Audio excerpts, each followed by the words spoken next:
नाज़रीन, drama serial अदावत की आज की वीडियो बहुत दिलचस्प है, पूरी देखिएगा। चैनल को सब्सक्राइब नहीं किया तो सब्सक्राइब ज़रूर कर लीजिएगा।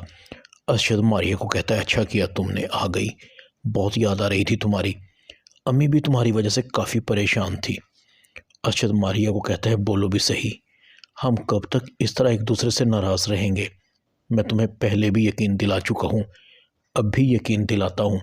अगर फिर भी तुम्हें यकीन नहीं आता तो मुझे बताओ कि मैं तुम्हें कैसे यकीन दिलाऊं कि मेरी ज़िंदगी में तुम्हारे अलावा कोई दूसरा नहीं है। मारिया कहती है, आप गलत कह रहे हैं, आपकी ज़िंदगी में अब भी अंबर है।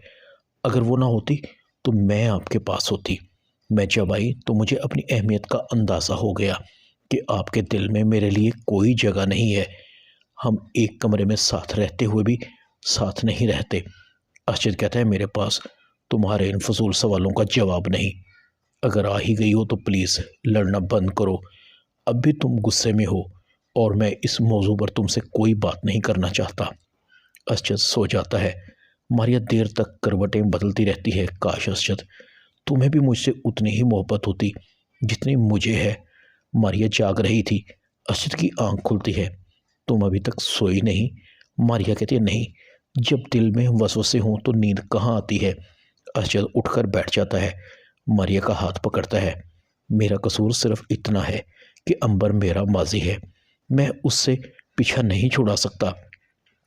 कौन है वो जो तुम्हें मेरे खिलाफ भड़का रहा है? तुम ऐसी तो नहीं थी। मारिया कहती है, अर्शद, आप भी ऐसे नहीं थे। आपको पाकर तो मैं अपने आप को खुशकिस्मत लड़की समझती थी जिसकी और कोई ख्वाहिश न हो। अर्शद कहता है, अब भी सब कुछ वैसा ही है, बस तुम्हारी सोच बदल गई है। मुझे कैसे माफ़ करोगी? मैं तुम्हारे सामने झुकूं या कानों को हाथ लगाऊं? मारिया कहते, नहीं, इसकी ज़रूरत नहीं है। अर्शद कहता है, तो फिर मुस्कुरा दो ना, तुम्हें मुस्कुराते हुए देखे कई दिन हो गए हैं।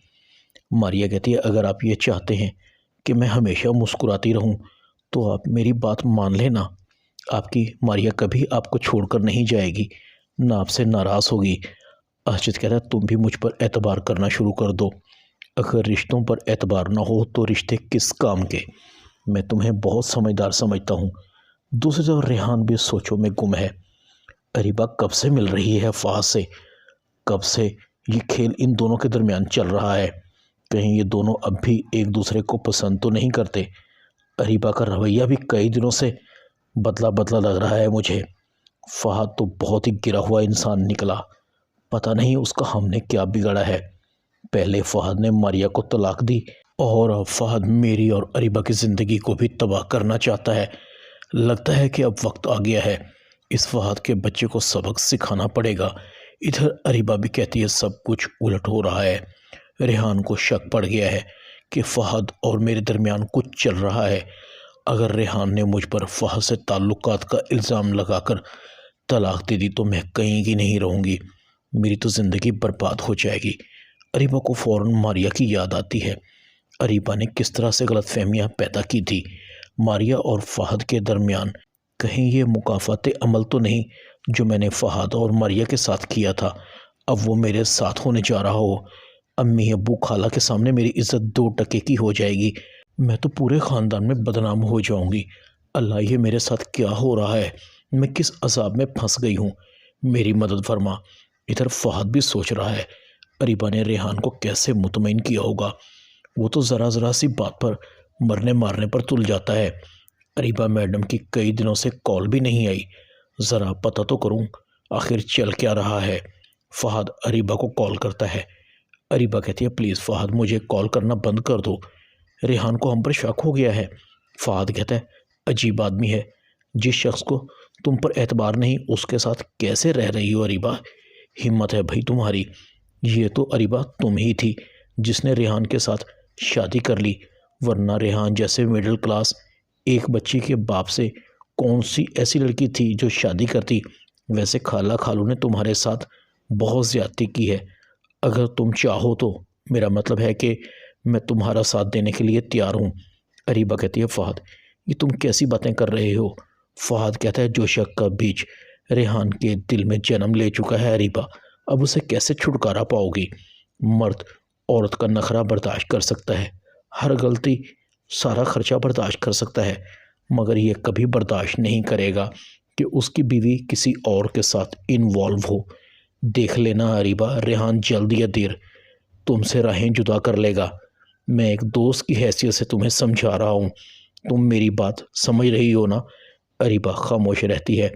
फ़हद कॉल को बंद कर देता है। फ़हद एक लंबी सी सांस लेता है। उसके चेहरे पर एक जहरीली सी मुस्कुराहट थी। फ़हद कहता है, अरीबा अगर मैं सुकून से नहीं तो सुकून तो तुम्हारा भी बर्बाद होगा। मुझे मारिया की तकलीफ़ का अंदाज़ा है। जो जुल्म तुमने उस मासूम के साथ किया, जिस तरह से तुमने उसे खून के आंसू रुलाया, उसका हिसाब तो तुम्हें देना पड़ेगा। अरशद ऑफिस में भी परेशान था। अंबर कहती है, अरशद खैरियत तो है? क्या मारिया से अब भी तुम्हारी नाराज़गी चल रही है? शक्ल से तो मारिया मुझे काफ़ी समझदार लगती है। अरशद कहता है, लगने में और होने में फ़र्क है। मारिया को मेरे साथ रहते हुए काफ़ी महीने गुजर चुके हैं। वो ऐसी नहीं थी। मुझे लगता है कि कोई ऐसा ज़रूर है जो उसे मेरे साथ नहीं देखना चाहता। कोई भड़का रहा है। अंबर कहती है, ऐसा कौन हो सकता है? तुम मारिया को एतमाद में लो। अगर तुम कहो तो मैं तुम्हारी कुछ मदद करूं। अरशद कहता है, शायद मुझे तुम्हारी ज़रूरत पड़े। मुझे डर है कि इस टेंशन की वजह से हमारे होने वाले बच्चे की सेहत पर बुरा असर न पड़े। इधर बेबी भी परेशान है। ये रियल एस्टेट वाले तो मेरी जान के अजाब बन गए हैं। इन्हें कैसे बताऊं कि मेरे कितने झंझट हैं। शौहर मुझे पैसे नहीं देता। एक भाई है, दूसरों पर तो लाखों लुटा देता है, मगर मजाल है बहन को चंद हज़ार रुपए से ज़्यादा दे दे। और मारिया की बच्ची, इसके तो पर पुर्जे निकल आए हैं। इसके दिल से तो मेरा खौफ ही निकल गया है। कहती है, जो करना है कर लो, मगर इसे ये नहीं पता कि बेबी क्या कर सकती है। बेबी की अकेली जान है और इतने महाज हैं कि बेबी कहाँ कहाँ लड़े। रह गई अम्मा, मजाल है जो चंद पैसे मुझे दे दे। अपनी तिजोरी को हर वक्त ताले लगा कर रखती है। पता नहीं सारा माल गनीमत कब्र में साथ लेकर जाएगी। इंतज़ार बेबी को देखता है। बेबी रुको, ये तुम्हारी कलाइयाँ तो हमेशा चूड़ियों से भरी रहती हैं और तुमने सोने का ब्रेसलेट भी नहीं पहना हुआ, ना गले में चैन नज़र आ रही है मुझे। बेबी कहती है, हाँ तो फिर क्या रखा हुआ है? बार बार एक ही चीज़ को पहनकर तंग आ गई थी। तुमसे तो इतना भी नहीं हुआ कि बीवी को चंद लाख रुपए ही दे दूं। तुम्हें क्या पता मेरी कितनी ज़रूरतें हैं। इंतज़ार कहता है, तुम भी बेबी बात को पता नहीं कहाँ की कहाँ ले जाती हो। बेबी कहती है, हाँ तो इसमें क्या बुरा है? कंगले तुम हो और सज़ा मुझे मिल रही है। अगर तुम भी अरशद की तरह अमीर होते तो तुम मुझे महंगे महंगे गिफ्ट और फ्लैट तोहफे में देते। इंतज़ार कहता है, बेबी खुदा का शुक्र करो, हम अच्छी खासी लग्जरी लाइफ गुजार रहे हैं, किसी चीज़ की कमी नहीं है। उन लोगों की तरफ भी देख लिया करो जो हमसे गरीब हैं, तो सब पता लग जाएगा।